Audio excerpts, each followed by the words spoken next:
c'est qu'Abraham a choisi le symbole de l'arbre et de son fruit pour expliquer tout ce qu'il y a derrière le voile. Et c'est pour ça que c'est la première fois depuis le début de la vie d'Abraham, Abraham a passé son temps à faire des autels sur lesquels il prononçait le nom de Dieu. Mais la première fois, mes amis, où on voit que le verset dit qu'il a aidé les gens à proclamer le nom de Dieu, quel olam, le Dieu du voile, c'est à cet endroit-là, avec la symbolique de l'arbre. C'est tout mon cours. Pourquoi? Parce qu'il leur a dit, vous voyez, l'arbre, il est le symbole de tout ce qui se cache derrière le voile. Maintenant, je vais vous apprendre comment fonctionne Dieu. Vous voyez ces fruits? Eh bien, ils ont tous une écorce. Vous voyez, tout le problème de l'homme, c'est de savoir comment faire du bien sans se faire bouffer par ceux qui prennent le bien que tu leur donnes. C'est tout le problème de l'existence. Quand l'homme aura compris ça, alors véritablement, il sera en relation avec le Dieu du monde. Maintenant, Abraham, il est tout chesed. Abraham, c'est l'homme qui va, c'est l'homme qui proclame, c'est l'homme qui ouvre son cœur. C'est comme on le sait, comme dit le verset, Vatiten chesed l'Abraham, tu as donné la bonté à Abraham. Abraham est le seul de tous les justes de l'histoire qui est appelé à Abraham Oavi, à Abraham que j'aime. Pourquoi? Parce qu'Abraham avance avec la mida de l'amour. Et donc il récolte l'amour, et en particulier l'amour d'Hachem. Celui qui aime les hommes est aimé de Dieu. Abraham, il est don. Comme on le sait, c'est le fondement même de toute notre tradition, et tous les hommes d'ailleurs le savent. C'est devenu en vérité une vérité universelle, la bonté d'Abraham. Mais Abraham, il a à ses côtés un frein. Il a à ses côtés une écorce qui va le sauver littéralement de la catastrophe. Parce que Sarah, on la voit très peu de fois intervenir, mais elle est toujours là au bon moment. Au moment où Abraham, le fruit, risque de se faire déchirer par tous les profiteurs mal intentionnés qui utilisent la bonté des hommes pour tuer les hommes. On va le voir à plusieurs reprises, où elle va intervenir quand Abraham risque de déraper. Et le symbole de toutes les interventions, bien sûr, de Sarah, dans notre paracha, c'est quand il faut faire le choix ô combien cruel et difficile et impossible de choisir entre deux enfants d'un même père, au point que quand elle lui dit « chasse le fils de la servante », c'est tellement actuel par rapport à tout ce qui se passe aujourd'hui, « chasse le fils de la servante », Abraham se met en colère, et il est dit qu'il a reçu cette demande comme étant inconcevable et inacceptable. Vayir'a be'einav me'od. Il a reçu cette demande de Sarah avec un grand mal, jusqu'à ce qu'il faille l'intervention de Dieu lui-même et qu'il lui dise Kol asher. Oui, ça c'est en français, mais en hébreu. Kol asher yomar lecha Sarah shema bekola. Toujours important de le dire d'abord dans le langage parce que ça ouvre les lumières. Tout ce que Sarah, ta femme, te dira, écoute-la. Il faut l'intervention de Dieu lui-même. De là, tu comprends que si Dieu n'était pas intervenu, Abraham n'aurait jamais accepté. Et à ce moment-là, on pourrait dire, Hachem dévoile à Abraham quelque chose que jusqu'à aujourd'hui, il ne savait pas. Et pourtant, il a 100 et quelques années. Il a peut-être 120, 115 ans, puisqu'il a eu Yitzhak, il avait 100 ans. On imagine que le conflit entre Yitzhak et Ishmael a dû commencer quand il était plus ou moins adolescent. Donc de toute façon, il a déjà largement plus que 100 ans. En imaginant ce qui est tout à fait plausible qu'il l'a épousée vers les 15, 16, 17, 18 ans, comme à l'époque et comme il n'y a pas encore si longtemps que ça fait déjà pratiquement 80 années qu'il vit avec cette femme. Et il n'a pas encore compris en face de qui il est. Au point que selon l'explication de Rashi, quand Hachem lui dit « écoute sa voix », ce qui est une répétition ou plutôt une lourdeur dans la Torah, le verset aurait dû dire « écoute-la », c'est-à-dire « shma bekola », c'est pas sa voix qu'il écoute, c'est son conseil. Donc il y a une lourdeur dans le texte. Et Rashi explique que « kola », on sait que le mot « kol », pratiquement partout dans la Torah, fait allusion à la prophétie. Et donc, écoute la prophétie de sa voix, car elle est une plus grande prophétesse que toi. que Hachem dévoile à Abraham que sa femme l'a dépassé en prophétie. C'est-à-dire qu'elle voit mieux que toi, elle comprend mieux que toi. Et c'est pour ça qu'elle est ta protection, pour ça qu'elle est ton écorce. Parce que sinon, quand tu fonces droit la tête contre le mur, tu vas te faire déchirer dans ce monde. Tu es trop bon. D'accord ? Et on sait très bien, surtout en français, que le B est à côté du C. En français, ça sonne bien. Et donc, tu es trop bon, et fais attention d'avancer d'une lettre de plus, et ce que tu vas devenir. Et donc, automatiquement, donc certainement que le bon Dieu connaissait le français. Et donc, elle est sa protection. Mais pour ça, il faut un niveau de prophétie inimaginable. Au point que Abraham, aussi prophète est-il, il n'a pas vu.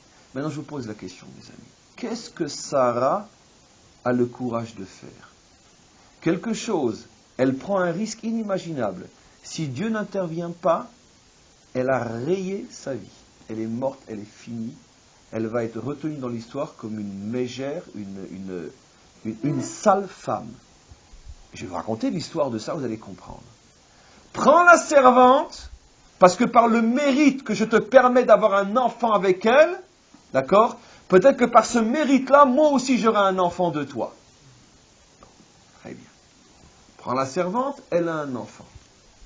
L'enfant grandit, et on le sait, est véritablement aimé de son père. Abraham aimait et a toujours aimé profondément Ishmaël. D'un amour véritablement profond, sincère et énorme. D'où on le sait, j'ouvre une parenthèse, aussi de notre paracha. À la fin de la paracha, le dernier passage de la paracha, comme vous le savez, c'est la Hakeda, le sacrifice. Et Dieu dit à Abraham, c'est une lourdeur dans le texte, Karna et bincha et yechidecha asher ha'afta et Yitzhak. Waouh! On dirait un Tunisien qui parle. Dis les choses tout de suite. Prends Yitzhak, c'est tout. Non. Prends ton fils, ton unique que tu aimes, prends Yitzhak. Pourquoi? Alors, quand il lui dit prends ton fils, Abraham dit mais j'ai deux fils. Tiens, il considère le deuxième comme son fils aussi. Au même niveau. Bon, Hachem dit tu comprends pas, je vais te préciser. Yechidecha, ton unique. Il lui dit mais j'en ai deux uniques moi, hein. Un, il est l'unique de Sarah, l'autre est l'unique d'Agar. Que tu aimes! Mais je les aime tous les deux. Prends Yitzhak, t'as rien compris. À quoi Dieu s'amuse? Dieu s'amuse entre autres à nous faire comprendre, à faire sortir d'Abraham combien il aime Ishmaël. Pour ne pas qu'on tombe dans cette vision, on pourrait dire complètement falsifiée, de voir dans Ishmaël biblique, un monstre, un bandit, un voyou qui est juste bon à se faire jeter. Non. La Torah a le courage, la force et l'honnêteté de nous dire la vérité. Ce sont les hommes qui falsifient la Torah, mais la Torah dit la vérité. Le Ishmaël biblique est aimé de son père. Il est aimé jusqu'au dernier jour de sa vie, il aime cet enfant. Et quand Dieu lui dit, ton fils, ton unique, que tu aimes, il pense encore que c'est petit Ishmaël. Donc on ne nous raconte pas d'histoire. Et donc vous imaginez Sarah qui prend la responsabilité, maintenant qu'elle a son propre fils, de dire jette-les. Qu'est-ce qu'un homme normal fait? D'accord? Il la prend, il la met par la fenêtre. Il dit sale petite ingrate. Maintenant que je l'ai prise pour épouse, qu'elle m'a donné un enfant que j'aime, et que toi maintenant tu as le tien, au lieu de dire merci au bon Dieu, tu me dis jette-les. Mais tu es une bouja. Comment tu te comportes? Surtout dans le contexte biblique où il n'y a aucun problème d'avoir plusieurs femmes et des enfants de plusieurs femmes en même temps. Donc dans le contexte biblique, il n'y a aucun problème. Regardez le courage fou et suicidaire de Sarah qui prend le risque de se faire traiter par son mari pour toute l'histoire, parce qu'elle ne sait pas que Dieu va intervenir. Elle ne le sait pas. C'est-à-dire qu'elle se suicide. Et si le bon Dieu décide de se taire, elle est morte. Elle a fini sa carrière. Non, elle y va. Parce qu'elle sait qu'elle a raison. Elle sait qu'elle a raison, mais qu'elle se met dans une situation que le monde entier ne pourra comprendre. Et elle a eu le miracle que Dieu est intervenu pour elle. Mais ça, elle ne pouvait pas le savoir. De là, mes amis, on apprend un principe inimaginable. Jusqu'où doit aller un homme qui sait qu'il a raison? Jusqu'où il doit aller en sachant qu'il va être sali, qu'il va être critiqué, qu'il va être attaqué? Non, la vérité n'a pas de prix. Elle n'a pas de prix. Quand tu sais que tu as raison, ne te dis pas, oui, mais qu'est-ce qu'on va penser de moi? Oui, mais on va me critiquer. Oui, mais on va me salir. Oui, mais on va me mettre au banc de la société. Non. Effectivement, c'est ce qu'on appelle la Messirut Nefesh. Mes amis, il y a deux manières de se sacrifier pour la vérité. L'une plus difficile que l'autre. Celle que nous connaissons tous, c'est celui qui monte sur le bûcher pour son Dieu et qui meurt en disant Shema Yisrael Hashem Elokeinu Hashem Echad. C'est très dur, ça fait très mal. Mais il y a un sacrifice beaucoup plus dur encore. C'est quand tu es capable, pour ce à quoi tu crois, de sacrifier ton nom. Sacrifier ce qu'on pense de toi. Ça, c'est beaucoup plus dur. Pourquoi? Parce que quand tu meurs réellement pour Dieu, ça fait mal 5, 10 minutes, 1 heure, peu importe, mais ça s'arrête. Et après, tu remercies presque ceux qui t'ont brûlé, parce que où tu te trouves après. Mais quand tu dois des années entières et une vie entière être mis au banc des autres pour ce à quoi tu crois, et que tous les jours on te prend pour un idiot, et on t'insulte et on te poursuit, et tu as beau crier que c'est toi qui es dans le vrai, eux dans le mensonge, personne ne l'accepte, et que tu acceptes les affronts jour après jour, c'est un sacrifice qui dure et qui dure et qui est insupportable. C'est ce que Sarah a indiqué aux hommes. Elle leur a montré, mes amis, la vérité, c'est pas une chanson. Longtemps je t'ai cherché, et ça se joue à la guitare avec une tête de métèque et de juif errant, je ne sais quoi. Non, c'est pas ça la vérité. La vérité, c'est ce que tu es prêt à mourir pour elle. Jusqu'à mourir la mort la plus dure qui est sur terre. Perdre ta dignité pour elle. Sarah a dit, moi je fonce. Je sais que j'ai raison, cet homme-là, je veux le sauver. Il comprend rien, il voit rien. Il est aveuglé par son amour. C'est un fruit sans écorce. Je ne laisserai pas ce fruit mourir. Et si on doit mourir, je meurs avec. Elle fonce, elle a gagné. Donc on apprend énormément de choses, cette histoire de Sarah.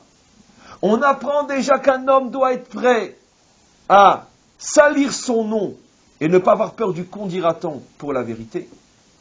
On apprend de là quel est le rôle fondamental de la femme. C'est d'être l'écorce qui protège la folie aveugle du don masculin qui n'a pas de limite. Et on apprend tout simplement que cette femme-là a sauvé le peuple juif au moment où il était en train de naître. Car si elle n'était pas intervenue et que les deux enfants étaient restés ensemble, qu'est-ce qui serait passé? Ce serait entretués. Si ça se trouve, c'est l'un qui aurait tué l'autre, pas le bon qui aurait tué le bon, peu importe, etc. Et si Ishmaël n'avait pas tué Yitzhak, au moins il aurait peut-être influencé et détourné. C'est d'ailleurs ce dont Sarah avait le plus peur, c'est que Yitzhak suive le modèle d'Ishmaël.